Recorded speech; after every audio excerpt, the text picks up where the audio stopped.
जीवन क्या है, गुरु शिष्य की अनमोल कथा। दोस्तों, वीडियो अच्छी लगे तो इसे लाइक और चैनल को सब्सक्राइब जरूर करें। तो आइए वीडियो शुरू करते हैं।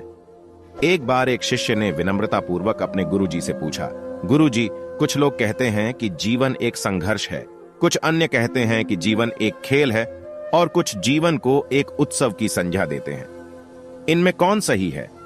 गुरुजी ने तत्काल बड़े ही धैर्यपूर्वक उत्तर दिया, पुत्र, जिन्हें गुरु नहीं मिला उनके लिए जीवन एक संघर्ष है, जिन्हें गुरु मिल गया उनका जीवन एक खेल है, और जो लोग गुरु द्वारा बताए गए मार्ग पर चलने लगते हैं मात्र वे ही जीवन को एक उत्सव का नाम देने का साहस जुटा पाते हैं।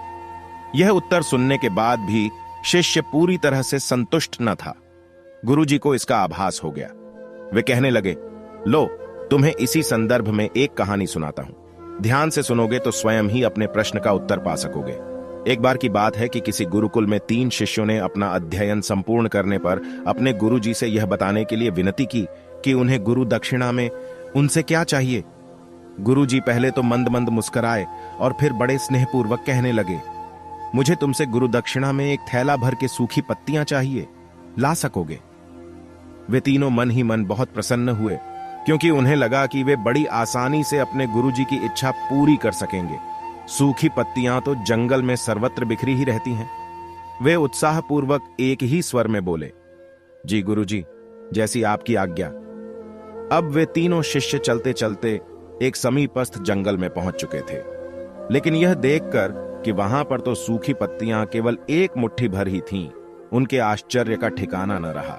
वे सोच में पड़ गए कि आखिर जंगल से कौन सूखी पत्तियां उठाकर ले गया होगा। इतने में ही उन्हें दूर से आता हुआ कोई किसान दिखाई दिया।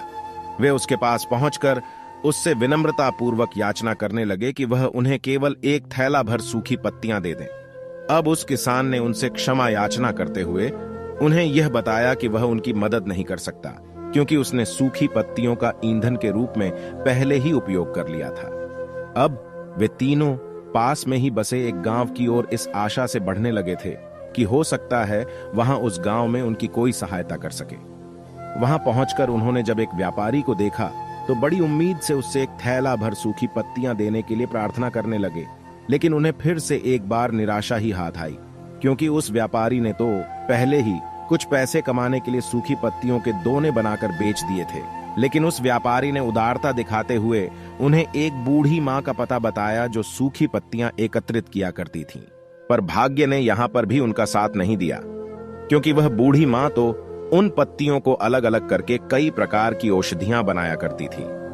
अब निराश होकर वे तीनों खाली हाथ ही गुरुकुल लौट गए। गुरुजी ने उन्हें देखते ही स्नेहपूर्वक पूछा, पुत्रो, ले आए गुरु दक्षिणा? तीनों ने सर झुका लिया। गुरुजी द्वारा दोबारा पूछे जाने पर उनमें से एक शिष्य कहने लगा, गुरुदेव, हम आपकी इच्छा पूरी नहीं कर पाए। हमने सोचा था कि सूखी पत्तियां तो जंगल में सर्वत्र बिखरी ही रहती होंगी, लेकिन बड़े ही आश्चर्य की बात है कि लोग उनका भी कितनी तरह से उपयोग करते हैं। गुरुजी फिर पहले ही की तरह मुस्कुराते हुए प्रेम पूर्वक बोले, निराश क्यों होते हो? प्रसन्न हो जाओ और यही ज्ञान कि सूखी पत्तियां भी व्यर्थ नहीं हुआ करती, बल्कि उनके भी अनेक उपयोग हुआ करते हैं, मुझे गुरु दक्षिणा के रूप में दे दो। तीनों शिष्य गुरुजी को प्रणाम करके खुशी खुशी अपने अपने घर की ओर चले गए।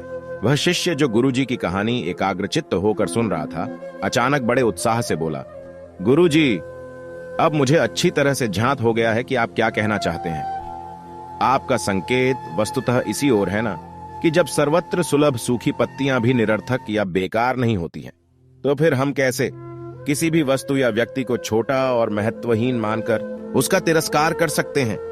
चींटी से लेकर हाथी तक और सुई से लेकर तलवार तक सभी का अपना अपना महत्व होता है। गुरुजी भी तुरंत ही बोले, हां पुत्र, मेरे कहने का भी यही तात्पर्य है कि हम जब भी किसी से मिलें तो उसे यथायोग्य मान देने का भरसक प्रयास करें, ताकि आपस में स्नेह, सद्भावना, सहानुभूति एवं सहिष्णुता का विस्तार होता रहे और हमारा जीवन संघर्ष के बजाय उत्सव बन सके। दूसरे, यदि जीवन को एक खेल ही माना जाए तो बेहतर यही होगा कि हम निर्विक्षेप, स्वस्थ एवं शांत प्रतियोगिता में ही भाग लें और अपने निष्पादन तथा निर्माण को ऊंचाई के शिखर पर ले जाने का अथक प्रयास करें। अब शिष्य पूरी तरह से संतुष्ट था। अंततः मैं यही कहना चाहता हूं कि यदि हम मन, वचन और कर्म इन तीनों ही स्तरों पर इस कहानी का मूल्यांकन करें तो भी यह कहानी खरी ही उतरेगी। सबके प्रति पूर्वाग्रह से मुक्त मन वाला व्यक्ति अपने वचनों से कभी भी किसी को आहत करने का दुस्साहस नहीं करता और उसकी यही ऊर्जा उसके पुरुषार्थ के मार्ग की समस्त बाधाओं को हर लेती है।